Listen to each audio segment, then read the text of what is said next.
Today we will learn about molecule polarity. This is an extension of bond polarity. So look at this Lewis structure on the right.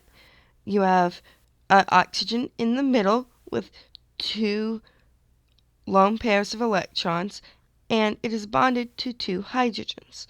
How will electronegativity affect the electrons in this molecule? Well, when you have a molecular substance which has covalent bonds, the electrons are shared all over the molecule. Sometimes the sharing is equal and sometimes it is unequal. Equal sharing results in nonpolar bonds and unequal sharing results in polar bonds. To determine if a molecule is polar, you first draw the Lewis structure, then draw a plus sign through the middle of the molecule. If the molecule is the same on the left and right, as well as the same on the top and bottom, then the molecule is symmetrical. If it is not the same, it is asymmetrical. You can use SNAP to remember if a molecule is polar or nonpolar. Symmetrical molecules are nonpolar. Asymmetrical molecules are polar if the bonds are polar. So just like a polar bond results from an unequal distribution of charge, a polar molecule is a molecule with an unequal distribution of charge. So if you look at this here, you'll see that there's a partial positive opposite the partial negative. Since chlorine has the highest electronegativity, then the partial negative is towards chlorine and the partial positive will be on the opposite end, towards the middle hydrogen. This is because this molecule is not the same on the left and right, meaning the area with extra electrons or high negativity will hog all the negatives. A molecule with an equal distribution of charge, like CH4, will be a nonpolar molecule. Just like when we were looking at covalent bonds, partial charges also exist in molecules. The side with the more non-bonded electrons is the partial negative. So, pause the video and try the show what you know questions. Let's start by looking at H2O, or water. If we want to draw the Lewis structure for H2O, we'll put the oxygen with its 6 valence electrons in the middle. Now, the 2 hydrogens will go on either side. That means we're going to have a hydrogen here next to this unpaired electron and a hydrogen here next to this unpaired electron. Remember, since we have these non-bonded pairs of electrons, they're going to need to be next to each other. And then these, where the hydrogen and oxygen pair up, are going to be on the other side, making a corner. Now, let's redraw this as a Lewis structure. Basically, we just replace the shared pairs with lines showing a bond. Now, notice how here all your lone pairs of electrons are concentrated near the O. So we're going to put a partial negative there, and that means that the partial positive in the structure is on the bottom right. It does not matter that there is no atom there. Now, because we have a charge, overall our molecule will be polar. Now let's look at CCl4. So CCl4 has a carbon that has 4 valence electrons. It also has 4 chlorines, each with 7 valence electrons. Now remember, there can only be one bond or shared pair per unpaired electron. So that means that we're going to have carbon bonded 4 times, once to each chlorine. Now, let's go ahead and redraw this as a Lewis structure. If you draw your plus going through the center, you'll see that every quadrant is the same. So, this molecule, even though the bonds are polar, the molecule itself is nonpolar.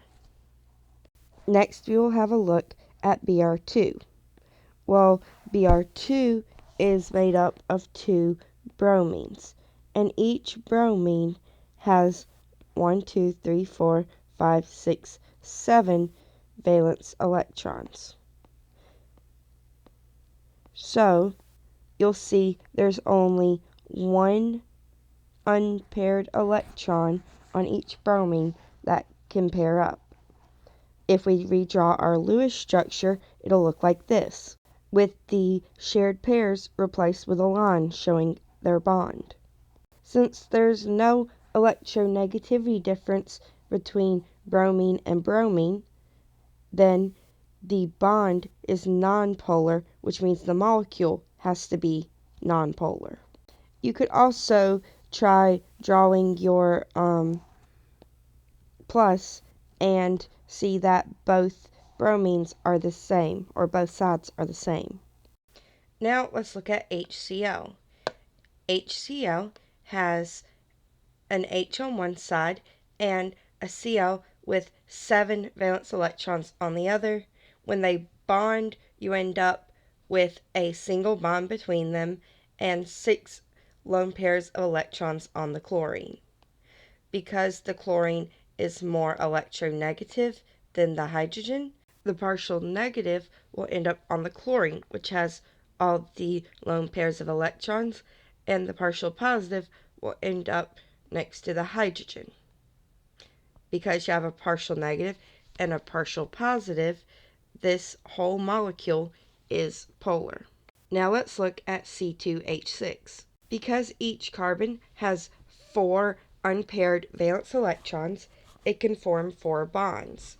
Now, each hydrogen only has 1 unpaired valence electron, so it can only form 1 bond, meaning the 2 carbons must be bonded together, and then you bond the hydrogens to the carbons in the remaining positions, which creates a complete octet for each carbon and a complete duet for each hydrogen.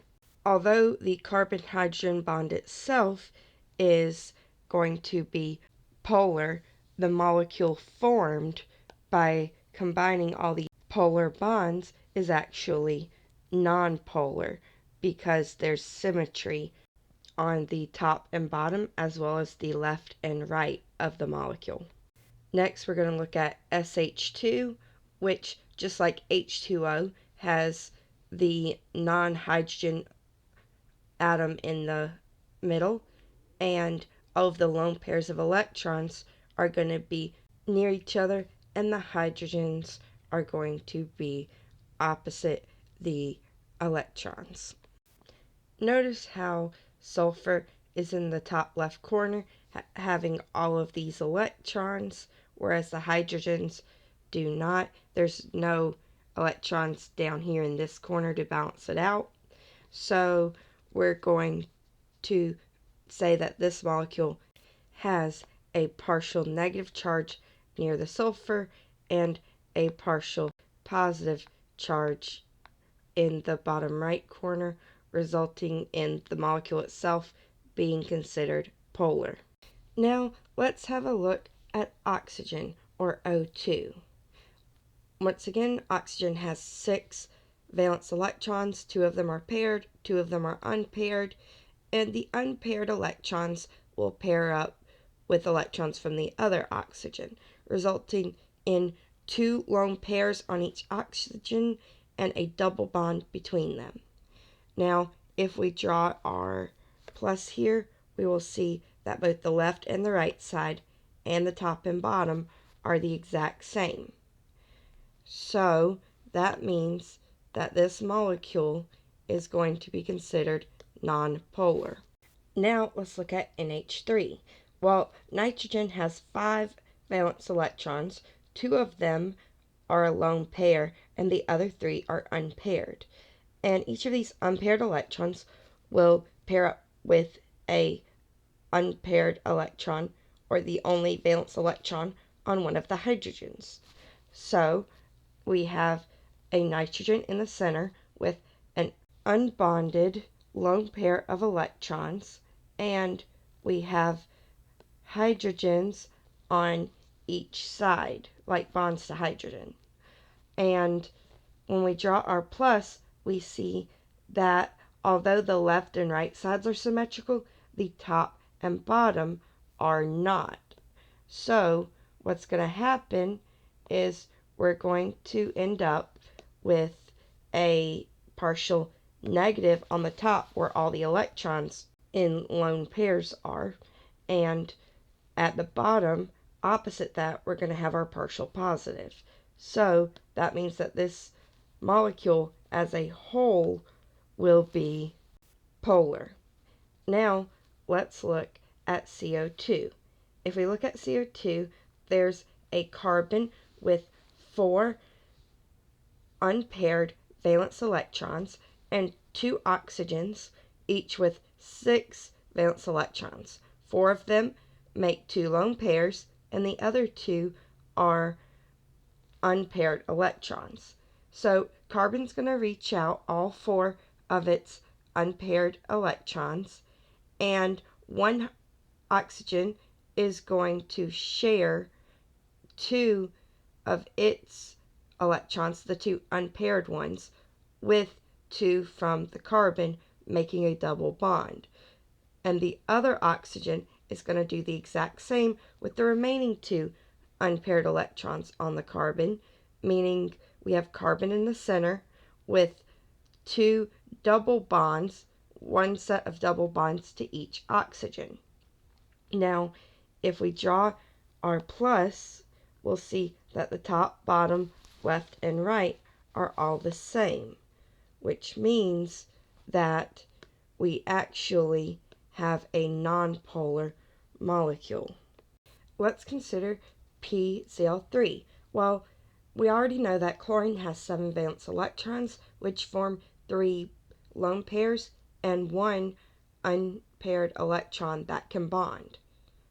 Then the phosphorus has 5 valence electrons, which is 1 lone pair and 3 unpaired electrons that will result in bonds. So we're going to make a bond between each chlorine and the phosphorus. Now, notice how the phosphorus is less electronegative than the chlorine, which has a bunch of lone pairs of electrons. So that means that the partial negative is going to be on the bottom chlorine and the partial positive is going to be on the phosphorus, resulting in this entire molecule being considered polar. Let's consider how this compares to the nonpolar CCl4 molecule. Well, CCl4 is nonpolar because the molecule is symmetrical. Looking at just one bond, the chlorine pulls on the electrons more than the carbon can. So it is a nonpolar bond. Basically, this happens symmetrically, and the overall molecule is nonpolar. So even though both of these molecules are made up of polar bonds, the difference is in how symmetrical the molecule is. A symmetrical molecule results in it being nonpolar, and a non-symmetrical molecule results in it being polar. If we consider CO2, we'll realize that it is also a nonpolar molecule with polar bonds. This is because the 2 dipoles cancel each other out, making the overall dipole non-existent.